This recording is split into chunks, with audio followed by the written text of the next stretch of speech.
حج کی قربانی میں جانور چھوٹا ہونا ضروری ہے یا کہ بڑی قربانی کے ساتھ اس سے ہو سکتے ہیں؟ حج میں چھوٹا بھی ٹھیک ہے اور گائے میں بھی 7 حصے ہیں اور وہاں اونٹ میں بھی 7 حصے ہیں۔ البتہ حج کے علاوہ جو قربانیاں ہیں، ترمذی میں صحیح حدیث ہے کہ عبداللہ بن عباس کہتے ہیں ایک سفر میں تھے ہم، یا حضرت انس کی حدیث ہے، تو سفر میں قربانی کا وقت آ گیا تو اونٹ میں ہم 10 آدمی شریک ہو گئے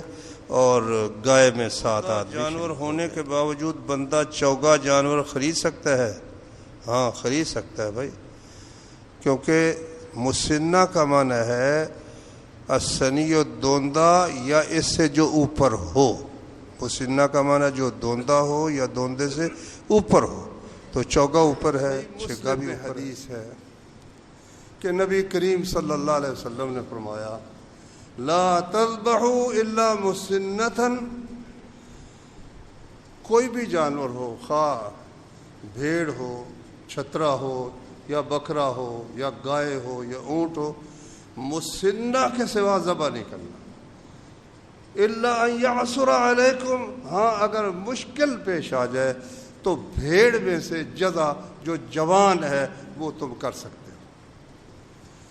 اچھا مسنہ کیا ہوتا ہے؟ بعض لوگوں نے کہا بھائی چھترا 1 سال کا مسنہ ہوتا ہے، بکرا پتہ نہیں 1.5 سال کا کہتے ہیں یا 2 سال کا ہوتا ہے، گائے جو ہے وہ 3 سال کی، اور یعنی سالوں کے حساب سے انہوں نے رکھا ہے۔ لیکن یہ لغت عرب کے خلاف ہے، عقل کے بھی خلاف ہے، تجربے کے خلاف ہے، اس لیے کہ یہ جو ہے یہ بکرا 1 سال کا ہو گیا ہے یا 1.5 سال کا ہو گیا ہے یا یہ گائے 2 سال کی ہو گئی، یہ اس کے متعلق تو ہو سکتا ہے جو گائے آپ کے گھر میں پیدا ہوئی ہے، اس کے متعلق تو کہہ سکتے ہیں، لیکن بازار میں یہ لاکھوں کروڑوں بھیڑیں آتی ہیں، چھترے آتے ہیں، ان کی تاریخ پیدائش کا رجسٹر تو کسی کے پاس بھی نہیں ہوتا، تو کیسے ہم کہہ سکتے ہیں کہ یہ 1 سال کا ہے یا 1.5 سال کا یا 2 سال کا ہے؟ بہت مشکل بات ہے۔ بھیڑوں، چھتروں اور بکروں اور گائے اور اونٹ کی تاریخ پیدائش تو دور کی بات ہے، اگر آپ اپنی تاریخ پیدائش پر غور کریں آپ کو مشکل ممکن ہے اپنی تاریخ پیدائش بھی یاد نہ ہو، تو چھتروں کا کیا پتہ چلے گا؟ اس لیے شریعت نے قربانی کے جانوروں کی تاریخ پیدائش کا نہیں رکھا، وہ نشانی یہ رکھی ہے مسنہ، اس کا معنی ہے کہ سامنے کے جو کے دودھ کے دانت ہیں وہ گر کر نیچے سے ایک ذرا چوڑا دانت ہے، وہ جب سامنے کا دانت گر جائے اور وہ نیچے کا بے شک ایک دانت ہی تھوڑا سا نمودار ہو جائے تو بس یہ مسنہ ہو گیا، اس کو کہتے ہیں دوندہ، خواہ سال میں ہو جائے خواہ 2 سال میں ہو جائے، خواہ اگر کوئی کمزور ہے تو وہ زیادہ وقت لیتا ہے، جب تک وہ آسانی سے دیکھ سکتے ہیں، کوئی رجسٹر دیکھنے کی ضرورت نہیں، جو بھی جانور آپ دیکھیں اگر اس کا وہ ایک سامنے کا دانت، کئی جو چروائے ہیں وہ مار کر پتھر وہ دانت توڑ دیتے ہیں، جی ہو گیا دوندہ، نہیں، وہ دودھ کا دانت گرا ہوا اور نیچے سے دوسرا دانت نمودار ہونا شروع نظر آ رہا ہو، بے شک ایک ہی ہو، یہ دوندہ جانور ہے۔ تو اونٹ ہو یا گائے ہو یا بکرا ہو، دوندے کے سوا نہیں لگتا۔ ایک دفعہ ایک صحابی نے، ابو بردہ بن نیار، صحیح بخاری میں حدیث ہے، نبی کریم صلی اللہ علیہ وسلم نے انہیں جانور دیے قربانی کے، لو تم تقسیم کر دو، انہوں نے وہ تقسیم کر دیے صحابہ کرام میں، کہنے لگے جی اب میرے پاس ایک پٹھورا رہ گیا ہے، بکری کا پٹھورا ہے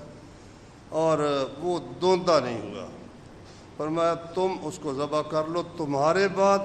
کسی اور کی طرف سے یہ جائز نہیں ہوگا، یہ وضاحت فرما دی رسول اللہ صلی اللہ علیہ وسلم۔ ہاں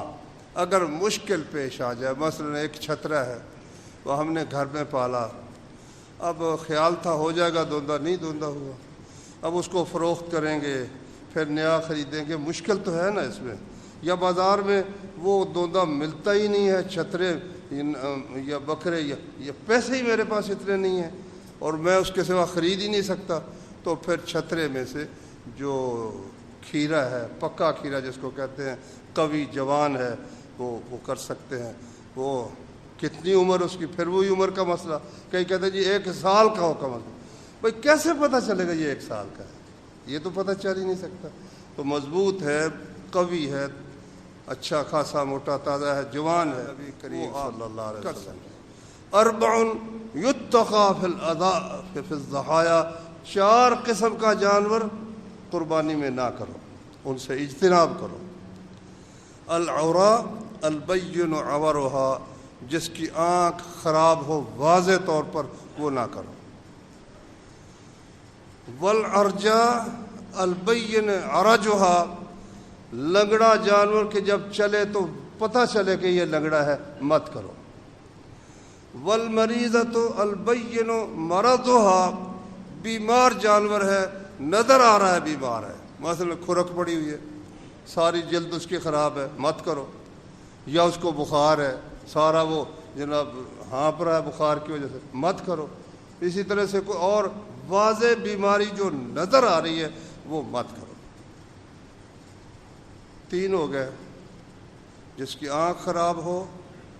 اور جو لنگڑا ہو، اور جو بیمار ہو۔ والعجفا التی لا تنقی، ایسا لاغر جانور جس میں مکھ ہی نہیں ہے نا، سوکھا ہوا بالکل، ایسا جانور مت کرو، نبی صلی اللہ علیہ وسلم نے فرمایا۔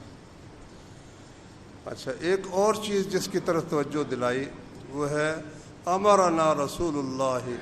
صلی اللہ علیہ وسلم ان نستشرف العین والاذن، ہمیں حکم دیا کہ ہم جانور خریدتے وقت آنکھ کو غور سے دیکھ لیں اور کانوں کو غور سے دیکھ لیں۔ غور سے دیکھنے کا مطلب تو یہی ہے نا کہ وہ صاف، بالکل صاف ہونا چاہیے، ورنہ تو سرسری نظر سے اگر ٹھیک ہے، تھوڑا بہت سوراخ ہے بھی تو کوئی بات نہیں، لیکن یہ جو فرمایا کہ غور سے ہم کان کو بھی دیکھیں اور آنکھ کو بھی غور سے دیکھیں، تو اس کا مطلب یہ ہے کہ کان میں کوئی چیرا، کوئی سوراخ نہیں ہونا چاہیے، صاف ستھرا جانور ہونا چاہیے۔